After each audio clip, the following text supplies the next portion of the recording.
Assalamualaikum warahmatullahi wabarakatuh. Perkenalkan, kami dari kelompok ilmu sosial Humaira 33 yang beranggotakan dari Jaka Devin, Setia Putra, Ferdi Januar, Solomon Simorangkir, Ridwan Prasetya Aji, Rifki Tarik Aulia, dan Muhammad Habiri. Kami akan presentasikan laporan penelitian kami dengan judul pengaruh kognitif behavioral terapi terhadap pola pikir siswa SMAN 81 dengan indikasi attention deficit hyperactivity disorder. Latar belakang, oke. Latar belakang, latar belakang. Nah, dalam rangka penelitian ini, kami mencari cara agar siswa SMA 81 ini dapat belajar dengan fokus dengan cara menerapkan terapi CBT, terapi kognitif behavioral therapy atau CBT, uh, dan ini dan serta kognitif behavioral therapy pada anak yang terindikasi ADHD. Oke, untuk rumusan masalah atau masalah penelitian. Nah, itu adalah yang pertama pengertian dari attention deficit hyperactivity disorder atau ADHD. ADHD adalah sindrom di mana penderita mengalami kesulitan untuk fokus kepada suatu hal. Pada umumnya, anak-anak akan mudah fokus apabila memiliki kegiatan yang digemari atau hal yang bisa membuat anak tersebut bahagia. Lanjut, tipe-tipe attention deficit hyperactive disorder atau ADHD. American Psychiatric menjelaskan bahwa attention deficit hyperactivity disorder memiliki tiga tipe, yaitu predominantly inattentive presentation, predominantly hyperactive impulsive presentation, serta combined presentation.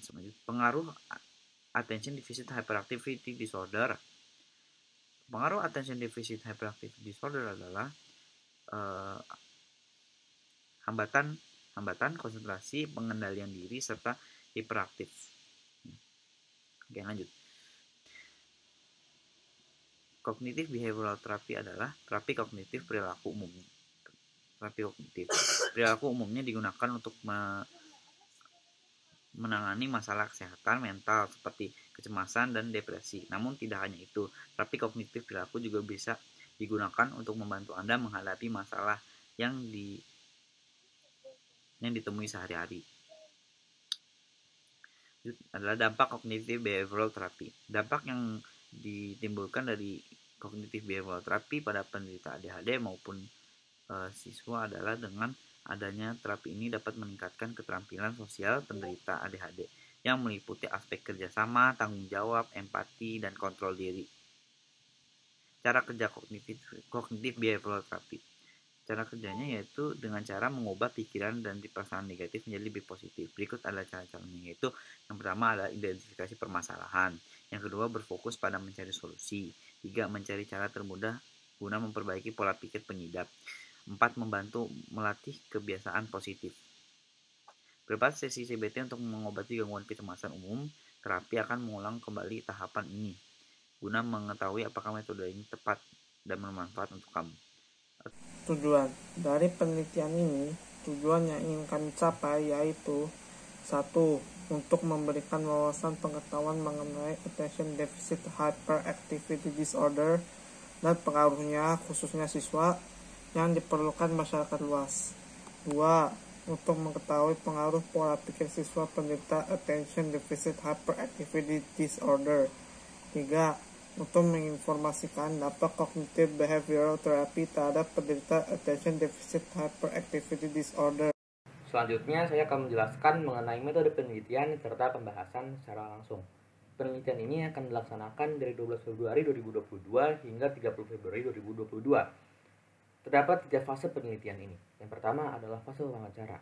Wawancara pada penderita ADHD yang direhabilitasi. Tempatnya adalah offline di tempat rehabilitasi penderita ADHD, atau apabila dimungkinkan oleh rehabilitator, kami akan melaksanakannya secara online via daring. Tujuannya adalah menentukan indikasi ADHD secara valid berdasarkan bukti nyata yang konkret daripada penderita ADHD yang direhabilitasi. Caranya adalah memberikan pernyataan yang kami misalkan dengan variabel X, Y, dan Z dengan hasil indikasi berupa X aksen, Y aksen, dan juga Z aksen. Fase kedua, pengumpulan penderita indikasi ADHD. Tempatnya online melalui Google Forms yang dikarenakan mudah untuk diisi, mudah untuk diolah, serta efisiensi waktu untuk mempercepat waktu penelitian. Tujuannya adalah memperoleh data siswa SMA 81 dengan indikasi ADHD.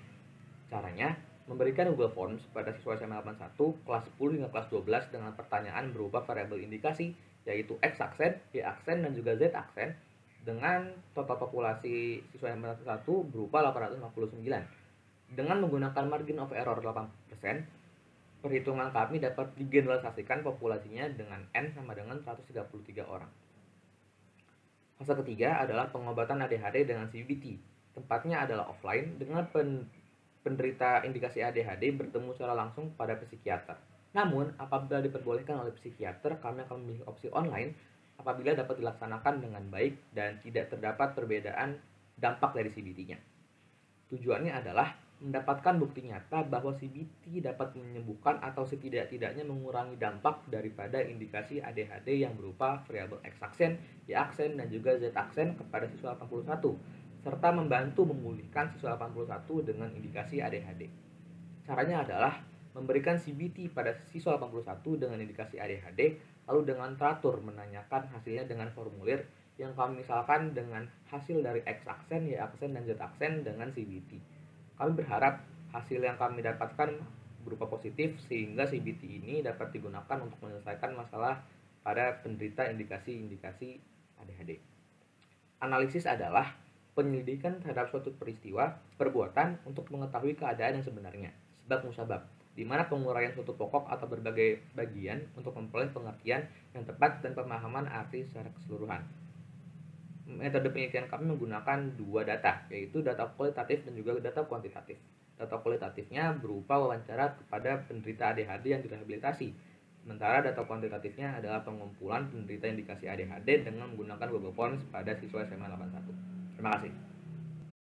Kesimpulan penelitian ini, kelompok kami berharap kognitif behavioral therapy dapat menjadi alternatif untuk siswa dengan indikasi attention deficit hyperactivity disorder.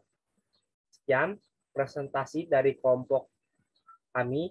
Kami ucapkan terima kasih banyak atas perhatiannya. Kurang lebihnya mohon maaf. Wassalamualaikum warahmatullahi wabarakatuh.